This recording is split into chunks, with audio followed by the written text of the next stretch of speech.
एक शादीशुदा जोड़ा था। शादी होने के कुछ सालों तक तो सब ठीक चल रहा था।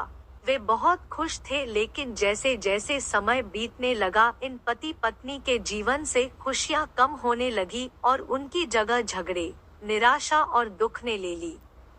पति पत्नी एक दूसरे से काफी ज्यादा प्रेम करते थे, इसलिए वे चाहते थे कि उनका जीवन फिर से पहले की तरह खुशियों से भर जाए। दोनों अपना जीवन पहले की तरह बनाने के लिए कोशिश करने लगे, लेकिन उनकी लाख कोशिशों के बावजूद उनका जीवन वैसा नहीं हो पा रहा था जैसा वो चाहते थे। जब ज्यादा बड़ा बदलाव नहीं नजर आया तो दोनों ने अपने कुलगुरु के पास जाकर इस समस्या का समाधान पाने का निर्णय लिया। वे अपने कुलगुरु के पास पहुंचे और उन्हें अपनी समस्या के बारे में विस्तार से बताया।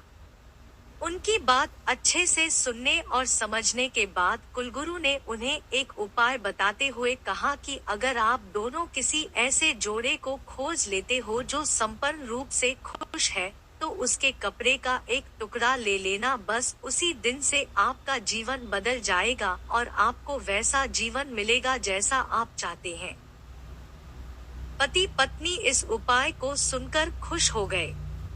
उन्हें लगा ये अच्छा है, क्योंकि उन्हें ऐसे जोड़े को तलाश करने में ज्यादा समय नहीं लगेगा जो पूरी तरह खुश हो और साथ ही साथ उन्हें थोड़ा घूमने का भी मौका मिल जाएगा।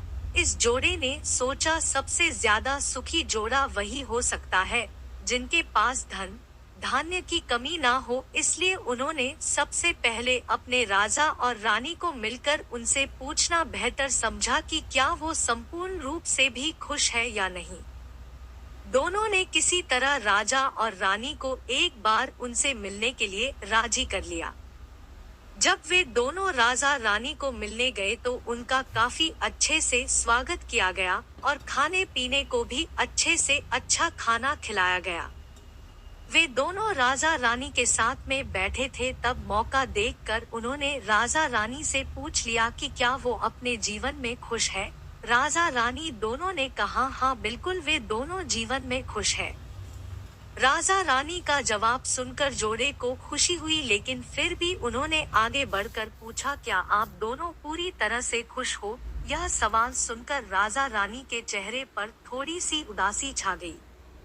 राजा ने कहा हालांकि भगवान ने हमें जीवन में हर वह वस्तु दी है जिसकी जरूरत होती है, या यूं कहूं कि जरूरत से ज्यादा ही दी है, लेकिन एक संतान सुख अब तक हमें नसीब नहीं हुआ। राजा का जवाब सुनकर जोड़े को पता चल गया कि वे संपूर्णतः सुखी नहीं हैं। उन्होंने अपना सफर आगे जारी रखा। उन्हें पता चला कि दूसरे राज्य में एक बहुत धनी सेठ है। इस सेठ के पास धन दौलत के साथ साथ बाल बच्चे भी थे, इसलिए उन्होंने उनसे जाकर पता करना चाहा कि क्या वह पूर्णतः सुखी है या नहीं।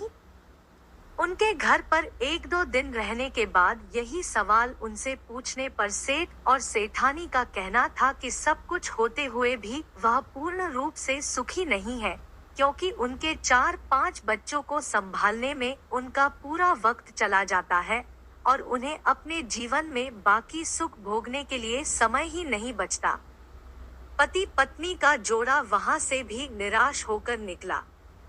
वो अपने जान पहचान और अनजाने कई लोगों से मिले, पर अंत में उन्हें यही पता चला कि सबके जीवन में कोई न कोई ऐसी कुछ तो कमियां हैं जिनकी वजह से वो अपने आप को पूर्णतः सुखी नहीं समझते थे।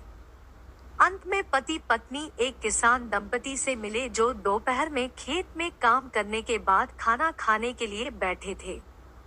उनके चेहरे पर जो बेफिक्री और शांति उन्होंने देखी वो पहले किसी के चेहरे में नहीं देखी थी। जोड़े को लगा कि शायद अब उनकी तलाश खत्म हो जाएगी। किसान पति पत्नी के पास जाकर दोनों ने उनसे पूछा कि क्या वो अपने जीवन में खुश है। किसान और उसकी पत्नी ने कहा है बिल्कुल वो खुश है।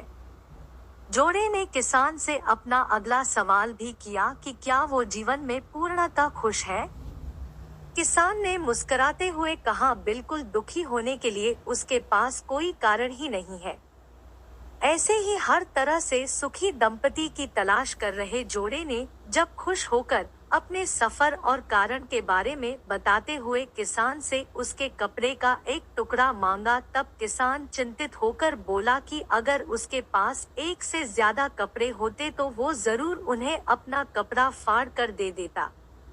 इसका यह मतलब था कि किसान भी पूरी तरह से खुश नहीं था, क्योंकि उसको चिंता थी कि अगर उसका कपड़ा फट गया तो अगले दिन क्या पहनेगा। अपनी खोज में पूरी तरह असफल हो चुके पति पत्नी को आखिरकार ये समझ में आ गया कि पूर्णतः सुखी और खुश इस संसार में कोई भी नहीं है। ये हमारे विचार ही होते हैं जो हमें किसी वस्तु को लेकर सुखी या दुखी, खुश या नाखुश करते हैं।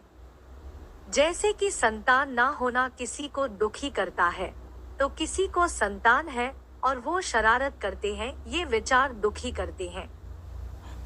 किसी को कम धन होना दुखी करता है, तो किसी को ज्यादा धन कोई चुरा ना ले, ये विचार दुखी करते हैं।